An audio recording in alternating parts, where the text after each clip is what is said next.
Hi, everybody. This is March 14th, 2021.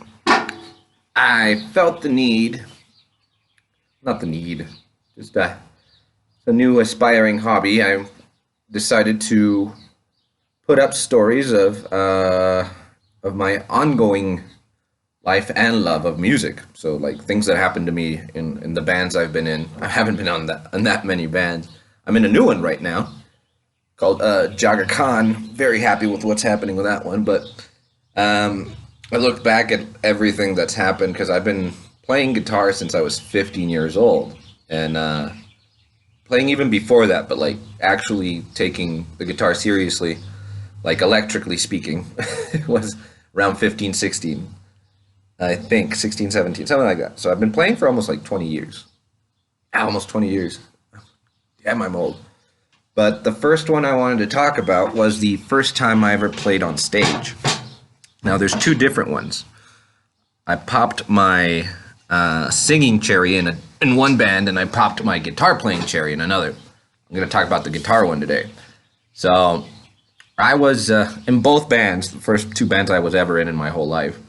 I was in them in a more of a I snuck my way into both bands because they were already kind of consolidated.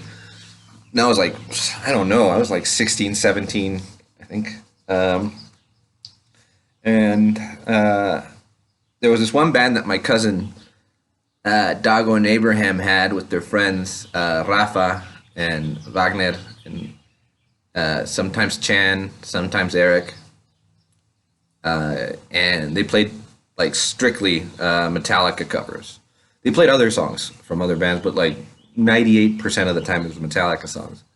And I wasn't that good at the guitar then, but what happened was I was able to learn For Whom the Bell Tolls, and then my cousin Dago taught me. Dago was there too. My cousin Dago was there. My cousin Dago taught me Seek and Destroy, and then I learned For Whom the Bell Tolls, and then I learned Creeping Death. So I was pretty proud of those three.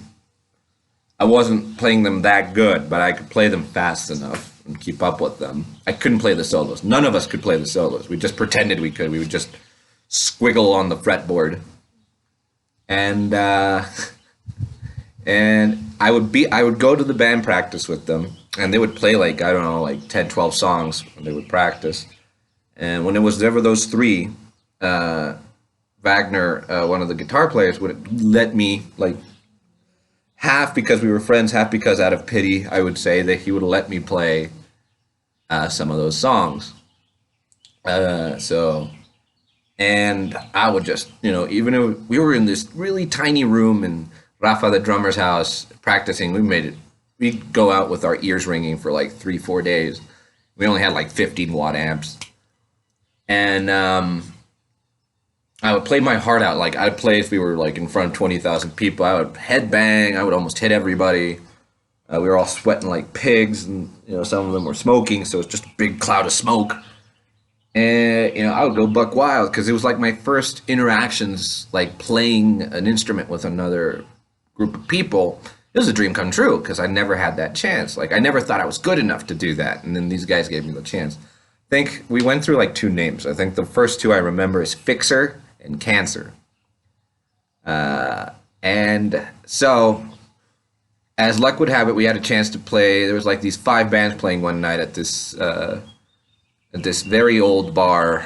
Blink and You'll Miss It. It was only there for a little while. Can't remember the name. Can't even remember the name of the bar. But it was downtown Aguascalientes. I live in Aguascalientes, Mexico. It was downtown Aguascalientes, about 5-6 bands, and all of us didn't really have what you would say great equipment. But the place had a stage, and they sold beer, and then they gave us a chance to play there, so it was fantastic. So we go, and I was both super excited and super nervous, but I was just trying to psych myself out. Like, as long as you're just focused on trying to be, like, a force of nature on stage, that's enough. Like, if that's as far as I can go with it, I'm happy with it. So, and we weren't even the first band up. I thought that was pretty cool. We were like the second or third. Then we went back up again. Our band played twice, and I came up on the second round to play the songs I knew. And so by the time we got on stage, like half of the people there had already left.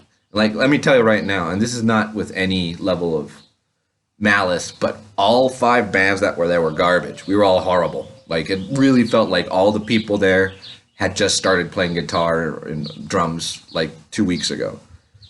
And I think it's because it was like the first time for a lot of us. And to be honest, I'm not sure how much the music scene was active in that back then. There was a couple of big bands already here in Aguascalientes, but it was very obvious in the band circuit of Aguascalientes. We were like over here. And we all sounded hard, but we all stayed. Like, there was a good level of brotherhood enough that we're going to stay and listen to all our garbage. And so I get on stage, and half of the people are already not there, and the other half that stayed was they were waiting for their equipment, I think, and they were probably shit drunk.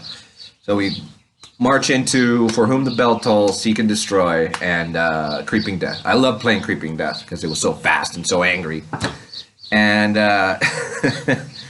and I'm not sure, at some point in the conversation we were just like, I don't know, do we play a solo? Like, we don't know the solos. Yeah, but act like we can play the solos, because there was like this big deal back then that if you didn't play the solos, you were looked at as a certain type of band. It was like, oh, it's the band that can't play the solos. Which, you know, to be honest, 80% of the people here didn't know how to play those solos. And we were one of them. So, I think it was Creeping Death, and I had no clue. They just said, hey, just try to play a solo. I was like, all right. So we rock into Creeping Death. We go through the whole first section after the second chorus, and then it goes into the solo before the breakdown. You know, the breakdown's the really great part. That's before or after. And I just start squiggling on my guitar, like literally nonsense. Like I was throwing up with my fingers. And it was just, you know, the nonsense you hear a 4-year-old do when they pick up a toy instrument. Just and I did that for the length of the solo, because at least we knew how long the solo was because of the backup rhythm guitar. And in my mind, I was like fucking Kirk Hammett. I was Joe Satriani. But I remember that I would look out at the crowd at certain moments, and there was just dead stares. Like, everybody would just look, not in a face of anger. They were just surprised. And like, I think it was a weird combination of being, what the hell am I watching? And I can't believe this moron is doing this. And I was just rocking out. And I felt like a rock star. So that was the first time I ever played live. And in retrospect, I can genuinely remember almost beat for beat how bad I was. Like, I was just like, oh, I'm not even that good yet right now.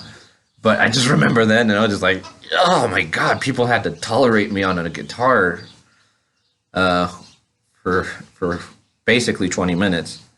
But those faces, I will never forget those faces. But that was like my trial by fire. If you were able to get up there and do that type of nonsense, like straight up, like just awful. It was basically like bombing during stand-up, but at 11, you know, because you have the full volume. And at least you're up there with 4 other people.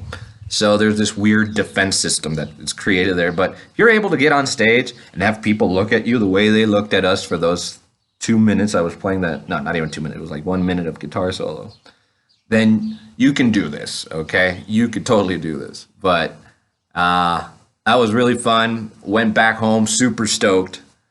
I was hooked. I was hooked. I was just, for those brief moments I was up on stage. There was a couple of moments in the set that I could see the people were vibing with us, like they were, you know, head banging and stuff. It's kind of hard to get a crowd going when you're not that versed in the art of stage work. But we did what we could, and some people were vibing. We were pretty happy about that. That was all I needed. 2 people headbanging felt like 200,000. And then that's where I got hooked. And yeah, so I'll leave it at that for today. If you guys have your own stories, your own first time, I would love to hear. If anybody does watch this, I would love to hear, be it in Spanish or English. If you remember the first time you got on stage, like how it felt and what happened. Next ones, I'll tell you the first time I sang, the worst shows I've had, the best shows I've had. some tour stories. There's a few tours we've had, but some tour stories and just some crazy antics at the studio. So yeah, I'll see you guys next time. Bye-bye. Have a good Sunday.